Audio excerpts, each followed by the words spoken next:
Good morning, everyone. So, this is the first upload that I've done for the new year, and it's just talking about um, just some things to keep in mind about salon ownership if it is something that you're interested in doing. Um, I'm about to take my hair down. This is a custom unit that I made. I am the owner of Diamond Venom Braiding Studio, and we specialize in healthy protective styling. So that includes knotless braids, soft locks, installs, units such as the custom made one that I'm wearing that I made, um, custom color on this unit and installed by me. But yeah, every service that is provided here includes shampoo, treatment, optional trim prior to styling. You get luxury lashes. That's when you come to me specifically. Outside of me, each stylist that is at the braiding studio has their own way that they offer the service, but everyone, for the most part, cleanses the hair prior to providing the style. Now, when I do protective styling and braiding, I do not use excessive tension. I do not break the hair off. My priority is to help you achieve your length goals. So you will never find me scalping you and taking your hair out. And even this unit, my own hair is here. And I'm growing my way to bra strap kind of mid back length. So I would never jeopardize someone's edges because that's important to me. And I have full edges, underneath this unit. But yeah, something I wanted to talk about is I'm thinking, and this is from experience. It's something that I've experienced myself. When you conduct business in your own salon, the first thing that you want to keep in mind is keep um, personal relations and things like that separate. Never start your relationship, your business relationship with your tenants on a personal level. Don't go above and beyond and do extra and things like this. Just do what you're supposed to do, what you agreed to do in your agreement, which is provide them a space to use that will be clean, that will have everything that it needs for them to operate their business, and that's all you need to do. Once you get a feel for who is in your salon, and that takes about 90 days. But once you have a feel for who is in your salon and how they operate, then you can start doing things for your stylist to, make them feel good, to celebrate their birthday, but really keep it professional. And the best thing to do is to stay out of their personal life, really. That's something that I had to learn because I'm a lover by nature and I am a compassionate, giving individual. So my first thought is to always, whatever you need.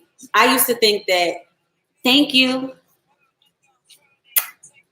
I used to think that accommodating people and going out of my way to make sure that they were comfortable was a way to ensure that they would want to stay with me. And at the end of the day, I learned that it really doesn't matter if they want to stay or not. It's a business. I'm providing you a service, and the service is the best that you're going to get anywhere because I made it that way. So it's up to you if you stay or leave. Your vibe attracts your tribe. If it doesn't work for them, they're not the fit, and the right fit will flow from you letting that go. So I had to learn that. I made the mistake a couple times of, just getting too personal with people. It's never been disrespectful because I'm a professional to the end. I will never disrespect anybody or yell at anybody or argue with anybody about anything because it's not necessary. It's all business. And at the end of the day, if it doesn't make money, it doesn't make sense. If it doesn't pay me, it's none of my business. So, that's something I would say to keep in mind when you're ready to start your own business, is especially one that employs other people. So really, if you're looking to start a business, as far as being a salon owner, what I would really recommend that you do is do suites instead, because most stylists want their own private space to be in anyway. They want to have the feel of being their own boss, and they don't want to feel like they are in an environment where they're working.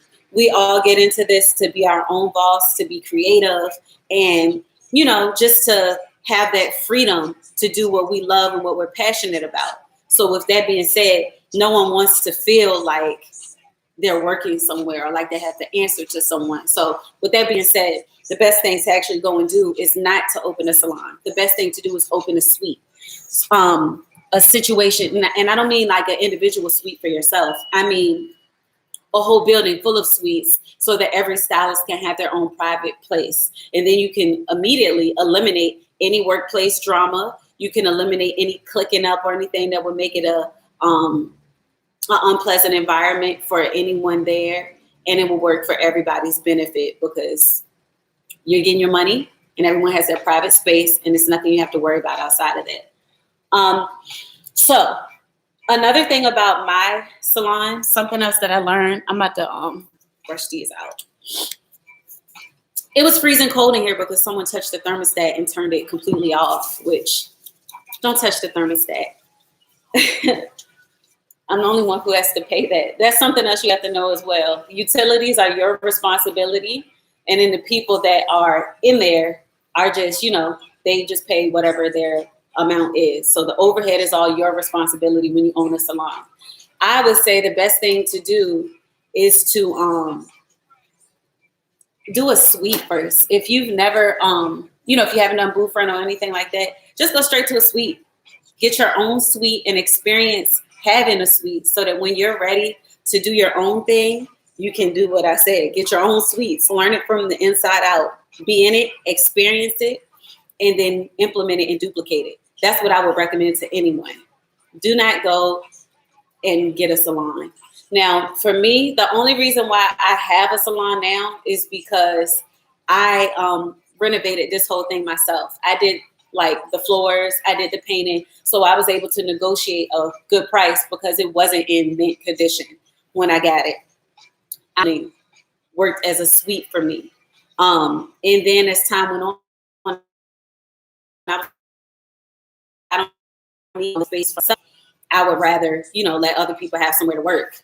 So that's why I opened it up to the public. But it was a space that I can afford by myself as if it were a studio suite. I can afford the whole salon by myself. And that's to do. Make sure you're in a position where you being in that space is not going to be affected by the people that are in there. And I think that's a big mistake that a lot of salons make is they open a salon and rely only the rent that's given by the stylist. And it's always a revolving door because most salons do not worry about your marketing. They don't worry about you getting your money at all. It's just the best situations that work for everyone are when the salon actually cares about the well-being of the stylist in there, because if they're doing good, you're going to do good consequently. But everything like that, because most salons do not care about your advancement in whether you're getting clients or not. But the best ones will have their own marketing in place, which I do. I'm currently working on over here. And then I also have other things that I'm doing for the salon itself so that people know we're here. Now, what this whole braiding salon over to a commission-based structure where no one pays booth rent and you're pretty much just getting a percentage of the styles that happen here because I'm driving the traffic to the shop. And since we're on live here, I'm not going to treat this like it's a video and try to adhere to a certain amount of time. I do want to talk about something else. So me, in my state, Virginia, you do not need I'm sorry, no, you need a business license, but you do not need a cosmetology license to braid and perform natural hair care services on your clients. And that is because there was a court proceeding. Braiding is something that is in my roots, and I don't feel like I should have to go to cosmetology school and do 1,500 hours to do. So with that being said, after all these proceedings and all this time, the decision was made to deregulate braiding and at least license in those other states. Now in Virginia, you don't need that. However, I wanted to set myself apart from my also nutrition and braiding. So I am back in cosmetology school. Now, a little bit about me. I started cosmetology school back in 2008. I did it through the technical center at my high school, and the bare minimal, and it's not going to really prepare you for the industry. Now, some programs have their offerings over, but you get what you pay for is the way that I would say it. That's the best way to put it. At the time, we only had to pay $100 to do the technical center program. And for that $100, we did drills on that we did was using gel or cholesterol, and it didn't give you a real understanding of how that product, because I did not want to be a licensed professional that was out in the field doing I couldn't even practice cosmetology, because if I went out into the field, I wouldn't know how to do anything that people actually wanted. I tried how to roll a roller for a roller set, and how to do some finger waves, which those were not styles that people were checking for. So I decided to finish, and that afforded me the opportunity to apprentice under several talented stylists. First person I worked for was my uncle. His name was Tank, and he specialized in short cuts, the short pixies. And he was a daddy. He was the one, he was the go-to. Everybody came to him for that. He was busy, packed full. I never even talked about this experience, but that was my first experience in the salon, fresh out of high school. It was experience. I can, help mix color. I got to apply, relaxers. I got to do a lot of stuff. It was a fun experience. I was a shampoo tech / assistant. I did that for a little while, and then I transitioned into, at the mall, just because it was more consistent money for me. And that's what I needed at the time. That afforded me the opportunity to grow my own clientele for braiding, because I'm a self-taught braider. I taught myself on it. And let a horror story that happened to me. I was in high school, my senior year. I had cut my hair short like Eva. It was blonde, and I used to gel it up all the time. But from all the gel, my hair was starting to get dry. So I wanted to put it away in a protective style. So it takes me to somebody who was in her house, which is no problem, because I was an at-home braider for majority of my career until just the recent past 3 years. But, I went to somebody's house. That was I went there down to get Senegalese twists. The problem was she did not know how to do Senegalese twists. So as I'm sitting there, getting every twist installed, the minute she lets it go, they all unravel. And I'm feeling like on my shoulders. I'm like, it feels like I have a lion's mane, but I'm not sure if I do. So I get up. I'm like, I need to go to the restroom, which is, what all clients do. They got to go to the restroom and do a tiny braid, which is not how you do Senegalese twists anyway. You start with a twist. But that helped me learn the process. And when I tell you, I was sitting there looking in the mirror, and the guy reached down and was like, here, child, this is how you fix the twist. And then I just started, getting the motion of double twisting and twisting it down, and then it was staying. So I was like, all right, bet. Go ahead and fix this. So as she was braiding them down, as she was starting them, I had to braid them down, because I knew that they were going to come loose as soon as she let them go. But that is the story of how I taught myself how to do hair. So I started with twists, and from the twists, I transitioned into braiding and everything else that I learned. I learned visually, so I can watch a video once, but I'll probably watch it 2 to 3 times before I go ahead and offering, and then I'll go ahead and get my clients like that. They're like, oh, who did your hair? I'm like, me. Here's a card. Shit, what's up?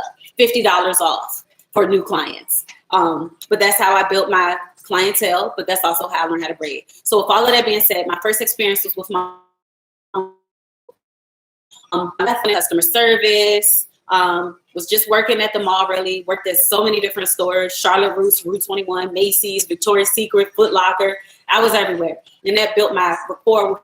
And then I went to work at this salon with an amazing stylist. I went back to school at this point and was paying out of pocket at a school that cost $5,000. I went paying $1 at the school technical center, learning absolutely nothing, to now paying $5,000 at a pay out of pocket school.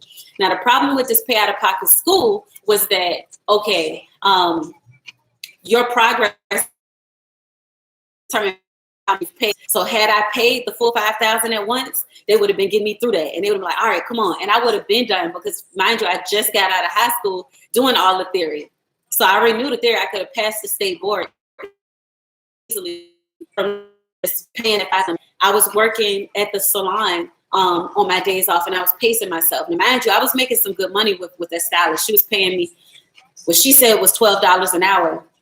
It was I was working in the morning to 11 at night, Tuesday through Saturday, from sun up to sundown. So I was making at least $1,200 a week. Thank you. You're right. It is kind of hell. I'm coming over there when. But yeah. So I'm like, I'm at the school, and I'm feeling like I'm not progressing. Like I'm learning way more in this hands-on experience with the stylist. So I'm up there with her from the dawn to dusk, and then she was booked out for 6 months at a time. Now, me personally, I can't be that busy because I can't do that. I like the flexibility of being able to schedule myself out. The most I would go is a month, but I like having my schedule like a couple weeks. And I'm going to be off so I could plan my self-care days into my schedule, because I'm not about to burn myself out and become overwhelmed and get tired of doing it. You got to think about that, because that's how you prevent burnout and getting frustrated with doing it. Then you could take on more work as you see fit. You're like, oh, I can handle another day this week, so let me go ahead and get another day. Or to do it that way. But everyone's situation is different, everyone's needs is different, and everyone's working style is different. So that's the beautiful thing about cosmetology. That's the beautiful thing about braiding, about any business where you are you can make it work for your life, because the goal is an ultimate work-life balance at the end of the day. But with that being said, I learned everything with her. I learned how to grow hair because I watched her. She just guided me in what to do. We had clients that had thin crowns, and like over the course of a month of them coming like regularly with their appointments, I saw it filling in. I'm like, dang, their hair is filling in. And it's just science. It's understanding. Now, knowing that allowed me to take my braiding to the next level, because most braiders don't include hair. So they're just braiding, which is why it's deregulated. But me, since I was trained in how to care for the hair, I took that extra step, and that allowed me to include that in my price. I'm going to give you a treatment. I'm going to blow dry your hair, moisturize your hair, put something on it to make sure that it doesn't dry out throughout the process. That's something I did down through the years, even before I ended up doing it full time. I always made sure I took care of the hair, because I was like, I'm going to treat you like no additives, no parabens, no sulfates, just right for your hair. That's a need to build such a successful, solid, lucrative business, is that I think about them and consider them as if they're myself. But yeah, after I worked with her, I got the opportunity. I had my son, and I wanted a job that had benefits. And I was actually I was hustling. I was getting to that money. I was working with her Tuesday through Thursday, and then Friday, Saturday, Sunday, I was at Cap One working part-time so that I could have benefits. So I thought I would have benefits for when I had my son. I actually didn't even know I was pregnant at the time, but I was trying to work both jobs. I was like, yeah, I'm just trying to have all this money. And then Monday was my day that I went to school. And I went morning and night so I could get my hours. But yeah, that did not work. I decided to stop being there because I didn't like it. I felt like I was going nowhere and spinning wheels. So I stopped going to that school, and also I was never doing chemical services outside of what I was doing with that stylist. I was not at home cooking it up, trying to color somebody's hair on their head, knowing that I wasn't licensed to do it. I never did anything that I wasn't supposed to be doing. On this braid and natural hair care and a simple shampoo and treatment before your service, blow dry, trim if you need it, simple stuff. I never went out of my lane. And that's what has kept me on the straight and narrow to making sure I'm supposed to, because if you find yourself doing things that you're not supposed to do, you could jeopardize your chances of getting licensed if it's ever something you want to do in the future. But from there, I went to real corporate jobs and worked at Capital One, Wells Fargo, worked for Verizon. I did all kind of stuff, and that took my customer service to the next level. So before I had worked on the retail side, but then I was in corporate from there, and that just gave me an extra flair and finesse to add to my dealings.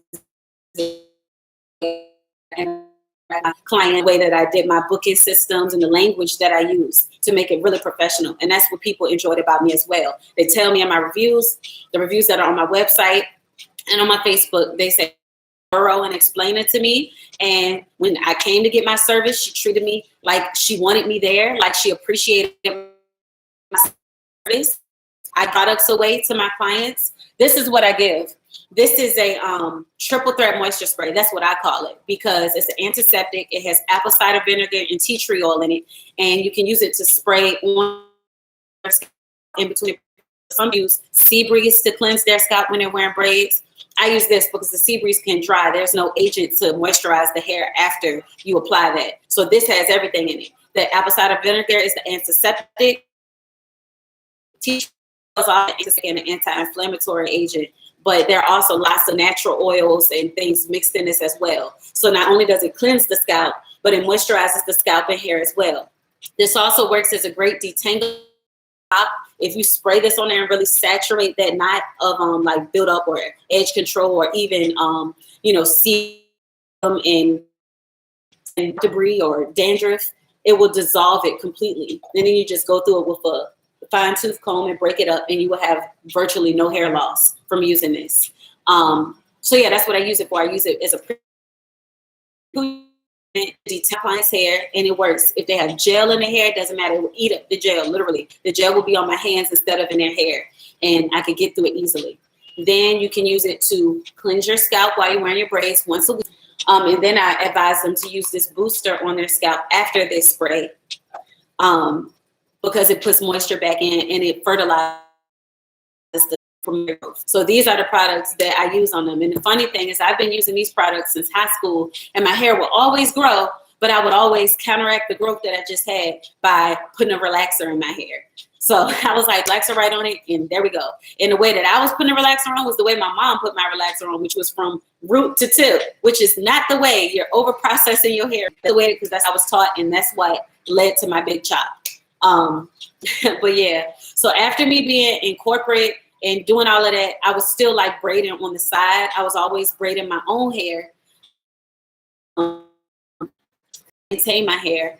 After I worked with that stylist, I remember when I came to her, she told me, she was like, your hair is damaged. Like, it's split halfway up the shaft. And that's because the way I wore my hair was a straight puff. All I wore was a puff.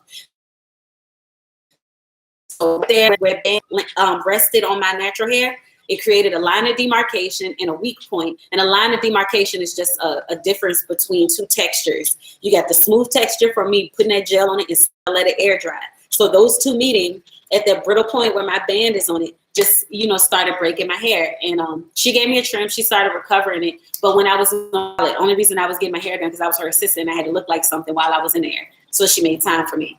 But yeah, so I was in corporate after that. Once I left, and I did do one more time of working at a salon. Well, actually, I went to Virginia College after that. So that was the next school that I went to, and I did like 2 attempts there. So it was one time I actually tried to apprentice under some stylists, but they wanted me to go pay through the state like $700-800, and it was going to take me 2 years to finish. And I was not trying to prolong it. I was like, that's too long. I'm not trying to do 2 years and then learn to teach me and then be subject to your time frame, like when you're ready to release me and if you're ready to release me. Because sometimes stylists will play with you. They'll be like, oh, I'm benefiting from you being here and helping me. I don't really want you to move on. So that's I recommend. Go to a beauty school. Go to a beauty school that's going to benefit from you finishing and completing and graduating, and they're going to give you everything they got, because that's what I'm getting now at Empire. I saved Empire for last because I knew it was the creme de la creme, like the best that was offered. So that's why I waited. I never even tried my hand with them because I didn't want to mess up my opportunity. But I was at Virginia College, and before I went back there, I was going to do this kind of with couple. They both were stylists, and it just didn't end up working. I don't remember what the reason was, but I think just a conflict of schedule and just the energy, the vibe was just off for me. I didn't like it. So I left. But they're still, good at what they do. I never have anything negative to say about any stylist and what they're doing and how they're delivering their work. To each his own.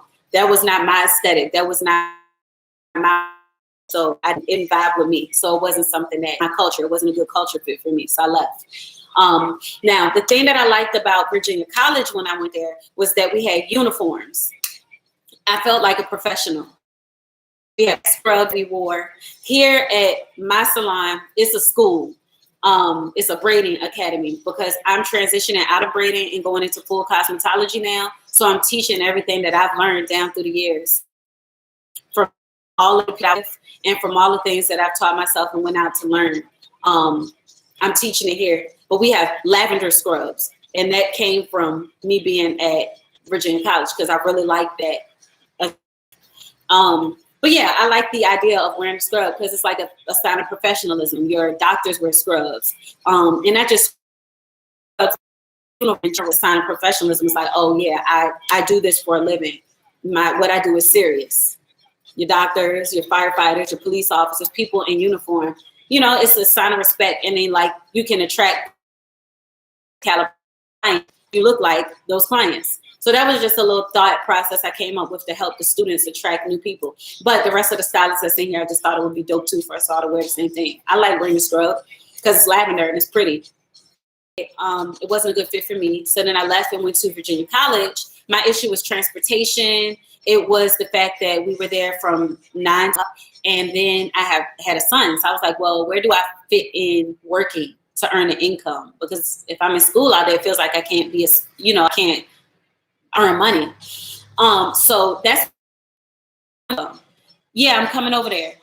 So I made my own business. That was my thought process. I don't be in this position in. So I thought about it. I was like, all right, if in this state you don't need a license to braid, let me take it all away. So fast forward, I did a couple other corporate jobs, a lot of other stuff, and then it just became inevitable that I needed to do hair full time.